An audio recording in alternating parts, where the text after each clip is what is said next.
Welcome to the 10th anniversary of the Guilford County Family Justice. What a milestone. Let's celebrate that.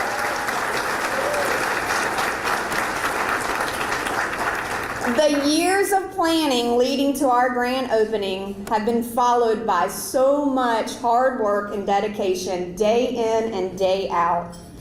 As the founding director, I can attest to the transformation that has occurred over the 10 years, and I am blown away by our many accomplishments. The thing that I have loved most about working in the Family Justice Center movement is the lifelong relationships and connections that this work fosters. I look around this room and see many people who helped found this work and others who give their lives daily to support survivors and hold offenders accountable. We are a family, and that will be a theme that you hear throughout the day. And as in all families, there are good times and then there are hard times, and our FJC family has lived both. When our planning committee was crafting our celebration plans, and we've been meeting for months, the theme transformation continued to rise to the top every single time. We asked ourselves, how is Guilford County different because of the Family Justice Center?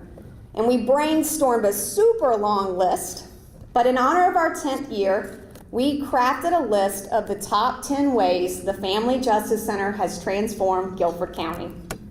Number 1.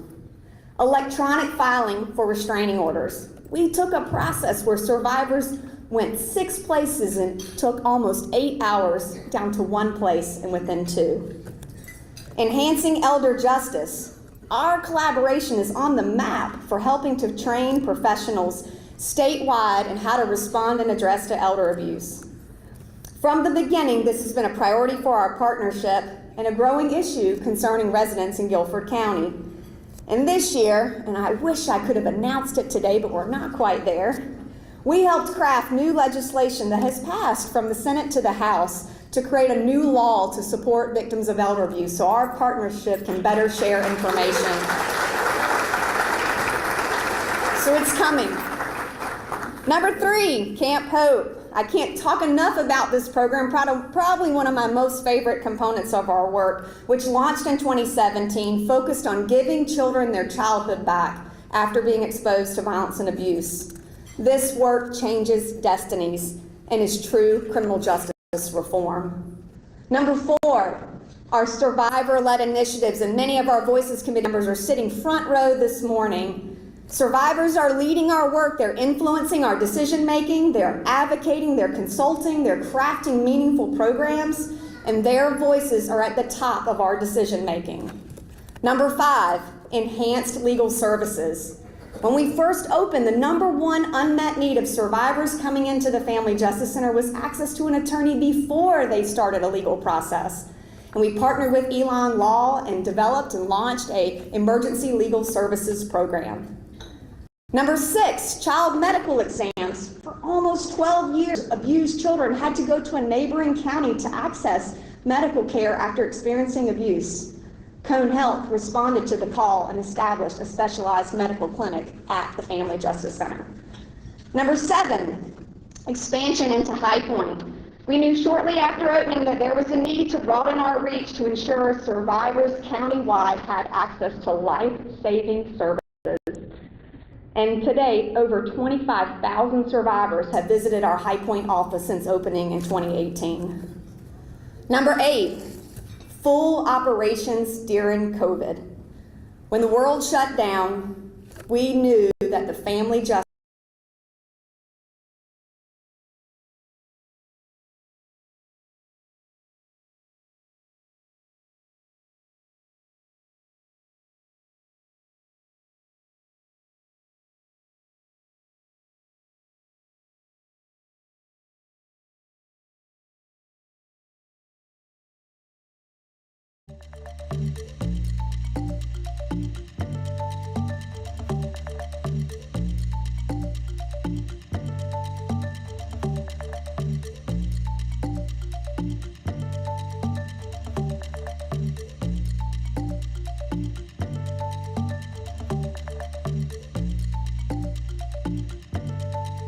our leadership and impact, from the trainings and consultations, keynotes.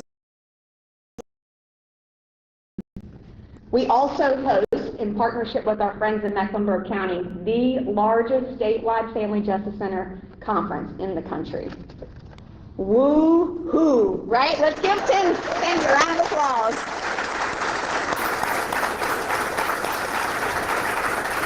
That's a lot, and we've done a lot. Many of you know that I often reference a year at the Family Justice Center like a dog year. So that is 70 years of accomplishment sandwiched into 10. This morning, we're going to celebrate, reflect, and be inspired. We're also going to recommit ourselves to this life-saving work. I'm so thankful for the dreamers, the funders, the doers, the champions, and the supporters who have fueled our collective efforts to create a safer community for all. Thank you for being here.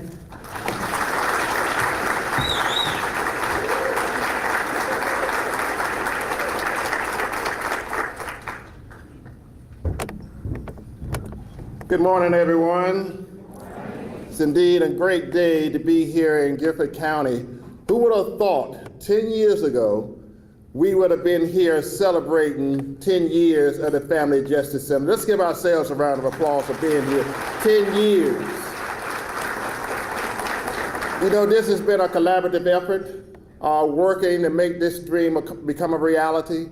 Thanks to our county commissioners and city councils for Greensboro and High Point. Let me ask all the elected officials to please stand. Let's give them a round of applause.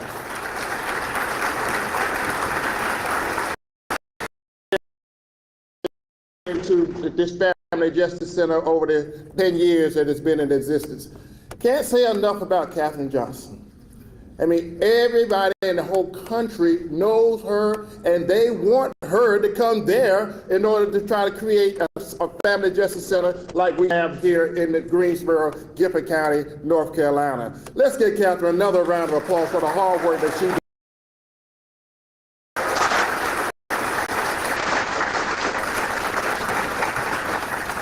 And you know, this dream would not have become a reality if it wasn't for this one commissioner that kept going and going and going, just like the Everett Bunny. We need a Family Justice Center. We need to make sure we protect our families and take care of the issues within our community. The county commissioners that started this in 2015, they're here. The county commissioners that helped fund it and make it a reality, they're here. Kay Cashin. If it wasn't for Kay Cashin, her deliberate efforts to be able to make this become a reality, she fought hard and didn't stop to make this a reality. Let's give Kay Cashin a round of applause and thank her for all that she's doing as she comes forward and give us the words of welcome. Thank you, Kay Cashin. That's why the building in Greensboro is named after Kay Cashin. Let's give her another round of applause. Kay Cashin.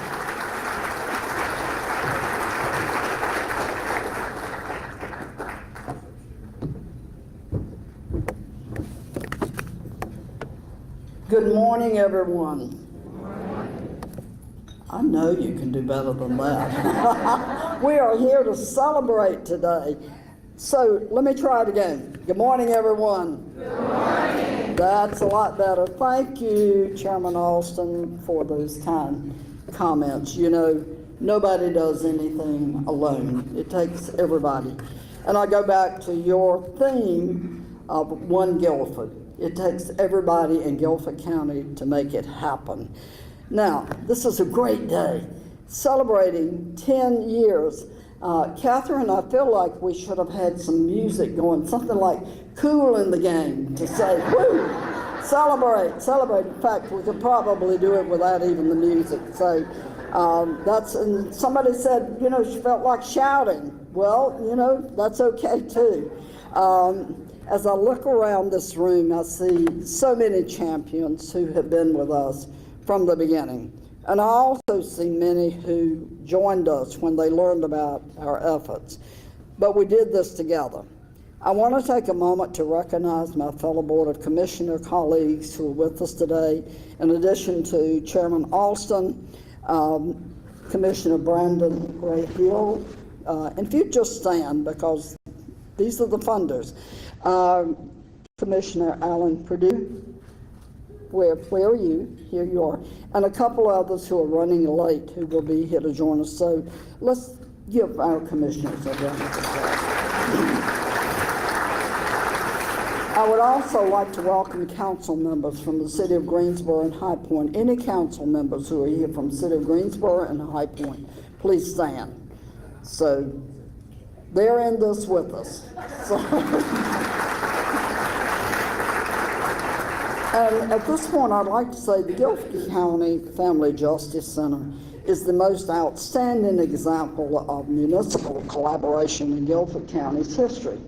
As we're told, in fact, when the City of Greensboro and Guilford County agreed to share the cost to renovate the Green Street location, that marked the first time in city and county history that our two municipalities ever shared cost on a project. Also, having the Greensboro Police Department and the Sheriff's Domestic Violence teams located in the Family Justice Center increased the effectiveness of the one-stop, one-door service to those in need. Think about that. This is what it took to bring two municipalities together, and the same thing happened in High Point. But in addition to those we've already recognized, I would like to give a warm welcome to any other elected officials with us this morning. Commissioner Alston asked for all the electeds to be represented, but I want to recognize particularly Representative Alan Branson, former commissioner. So Representative Branson. He's going to bring the money from Raleigh to us, so we want to give him special.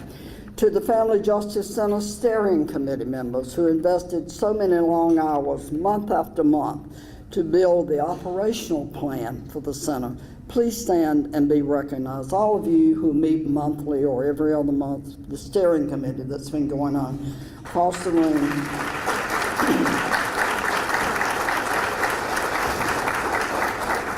And a point of personal privilege, I would like to give special recognition to retired Greensboro Police Captain Karen Walters.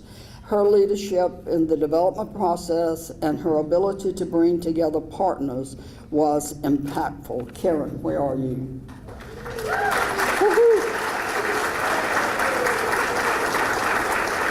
She retired and moved to Florida, but she's back with us today.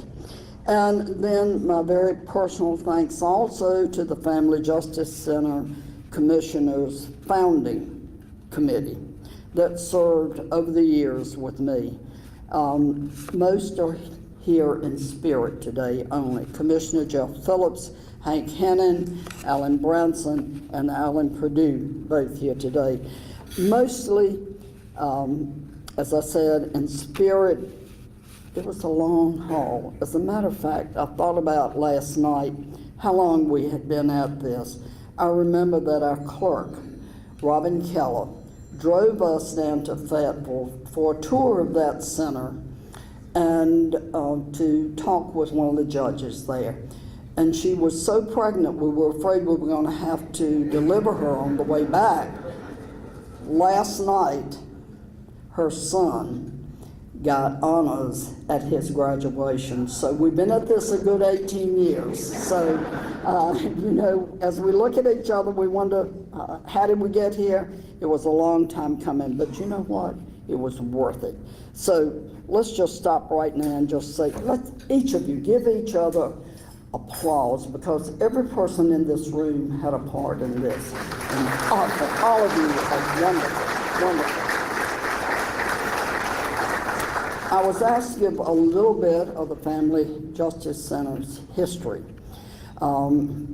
which goes back over about 8 years before we announced the opening. And It resulted from a year-long study on substance misuse, which included 40 professionals and community representatives meeting for a whole year. And that resulted in a white paper that included a recommendation for a one-stop, one-door service for those affected by domestic and family violence in Guilford County. And now, I want to just take a minute of other personal privilege and to thank Chairman Alston for appointing me chair of that study and also for respecting the results and putting the results into action. And then appointing me chair of the founding committee for the Family Justice Project. I don't know that he really realized that we really make it happen or not, but he had confidence enough to know that we were going to really try. So thank you, Chairman Alston. Thank you. Let's give him a... From our early research led by UNCG and our discussion about the top issues impacting women and children in Guilford County, to our information gathering and also our site visits across the state and beyond, learning about models that can make sense for our county, our partnership remains steadfast and focused on one main thing: helping children and families. We were intentional that it be the best possible and be a model for others to use. It was also our intent to get a year or so of experience and then open a center in High Point, which we did. We did this with the full cooperation of the High Point Police Department and the High Point City Council, who High Point paid for all of the upfitting of the facilities at the High Point Courthouse. The Guilford County Family Justice Center statistics speak for themselves. 100,000 or more served in 10 years. Think about that. 100,000 or more individuals who went through that one door seeking services and got that array of services at no cost, professional services, quality services, 100,000 in 10 years, plus thousands reached through outreach and education, volunteer support through donated time and money, a dramatic reduction in domestic violence homicide rates, and as our director Catherine already shared, increased access to so many life-saving services like medical care, legal services, social services, and more. I am so proud of our Camp Hope and our Elder Justice Program, both nationally recognized through the National Association of County Commissioners and across the U.S. in individual county recognitions. The list of outstanding accomplishments could go on and on. And survivors have also shared their feedback with us, and 100% report feeling safe and respected when visiting our centers. Earlier, I referenced the Commission's Family Justice Center founding group. Excuse me. One of the very best decisions we made was selecting Katherine Johnson as the director to make this need and this dream a success. She and her team have done that and much more. I stand here just blown away by the fact that we have 10 years under belt and look at this room filled with people with the same purpose in mind, helping those in need and who have suffered at the hand of abuse. So we can all be very proud. Each of you can be very proud of the part that you have played in making that happen and saving lives. And we'll just look forward to the next 10. So now let's take a minute to hear from one survivor who was served as she describes the Family Justice Center's transformational impact on her life. No, it's funny. I have children that are very interested in insects, so involuntarily I have to watch them a lot. What's fascinated me the most is this metamorphosis of caterpillar into butterfly, and in so many ways I feel like FJC is a giant chrysalis. You know, many of us come through these doors like caterpillars, vulnerable, beat up, there's so much working against us in the world, and we're really not getting very far in life, not knowing if we're gonna make it to the next day. And what was so transformational was that as soon as I entered through the doors, before I did anything or before anything in my situation changed, my identity was changed. I came in here calling myself an abuse victim and was lovingly corrected. Day one, no, you're our mom. That's why we're here. Thank you so much.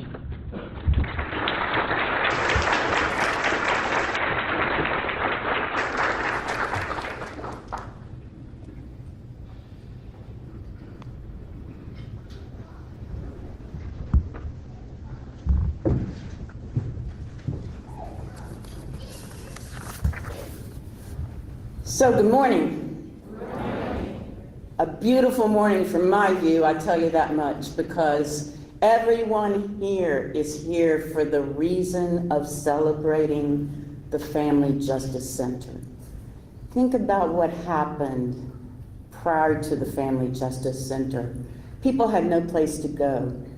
I'm going to talk about partnerships, but I also want to talk about community, because our community had nowhere to go in one place where they could get all the services they needed. You heard Commissioner Cashin refer to having to go certain places, and Katherine Johnson referred to having to go here, here, and here.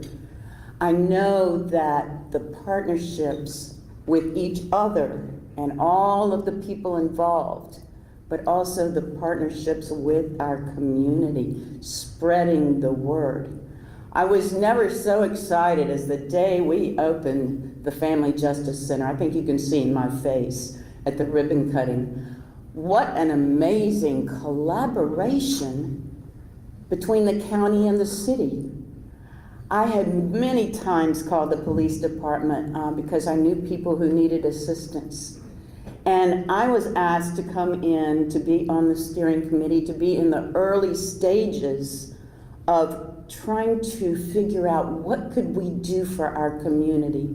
I remember a Friday afternoon, I called the police department, and who called me back but Karen Walters, right there.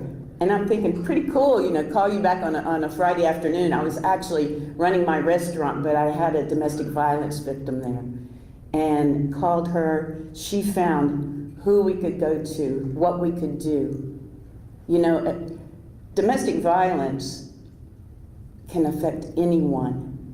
One reason I'm so adamant and so pleased that I was able to be in with the Family Justice Center planning early on, my mother was a domestic violence victim.